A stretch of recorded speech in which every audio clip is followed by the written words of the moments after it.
This video provides information regarding features of the Protective Safety IV catheter, its use in the clinical setting, and various insertion techniques.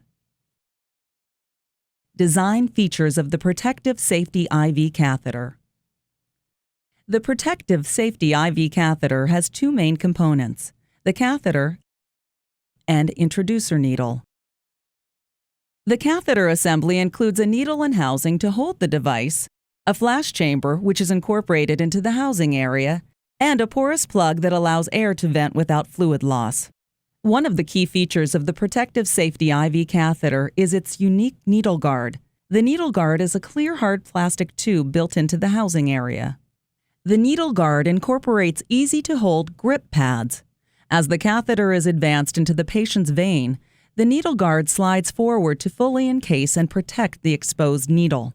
The primary and secondary push-off tabs allow for easier threading of the catheter. The Protective Safety IV catheter flash chamber allows clear and easy visualization of flashback. Its unique porous plug allows air to vent without blood or fluid loss.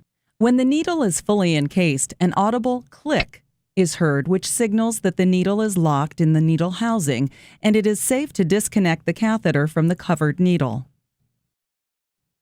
One-handed insertion technique. Prepare the venipuncture site per institutional policy. With dominant hand, hold the Protective Safety IV catheter by the grip pads with the needle bevel up. The push-off tab on the upper surface is a bevel indicator. With gloved hand, anchor the vein with gentle skin traction below the insertion site, avoiding contamination. Insert the needle tip into the skin using an appropriate angle. When inserting the Protective Safety IV catheter, lower the angle of insertion to prevent puncturing of the posterior vein wall. As the needle enters the vein, a flashback of blood will confirm vein entry. If needed, slightly advance the catheter and needle together 3 to 5 millimeters to facilitate full catheter entry into the vein lumen. Ensure that the needle bevel and the tip of the catheter are fully seated in the internal lumen of the vein before threading off. A flashback of blood will confirm catheter entry into the vein lumen. To thread the catheter into the vein, place a finger behind the push-off tab and thread the catheter into the vein by advancing the push-off tab forward. The secondary push-off tabs may be used to assist in threading if needed. While threading the catheter into the vein, the needle guard begins to encase the needle.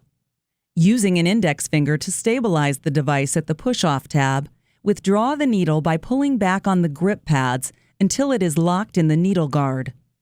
An audible click and visual confirmation of the encased needle both indicate that the device is locked. Never reinsert the needle into the catheter, as the needle could cut the catheter. Remove the tourniquet. Apply digital pressure to the vein distal to the tip of the catheter. With dominant hand, hold the needle guard at the back end like a screwdriver. Stabilize the hub with the other hand and remove the needle guard by turning it slightly to the right or left. Disconnect and remove the needle guard from the catheter hub. Always dispose of the Protective Safety IV catheter in an approved Sharps container.